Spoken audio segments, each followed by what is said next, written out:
నమస్తే అందరికీ. ఇది హస్బెండ్స్ బాగా ఆలోచించాలి. గడిచిన రోజులు మళ్ళీ తిరిగి రావు.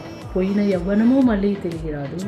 ఇవాళ ఒక రోజు గడిచిందంటే మనం చావుకు దగ్గరవుతున్నట్టే, ముసలితనానికి దగ్గరవుతున్నట్టే, రోగాలకు దగ్గరవుతున్నట్టే.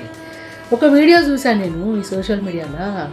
మా ఆయన నన్ను సింగపూర్ తీసుకుపోయిండు, మీ ఆయన తీసుకుపోయిండు అంటే, ఎందుకు తీసుకుపోలే, మా ఆయన కిచెన్ పూర్ నుండి బట్టల పూర్ నుండి బాసన్ల పూరు, ఇంట్లో అన్ని పూర్లా తీసుకుపోతాడు మా ఆయన అని.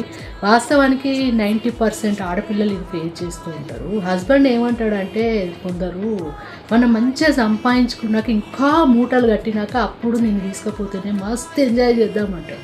మరి అయ్యా నువ్వు సంపాదించేసరికి నువ్వు ముసలోడు అవుతావు, అప్పుడు ఏ హానిమూను తీసుకుపోతావు రా అయ్యా నువ్వు.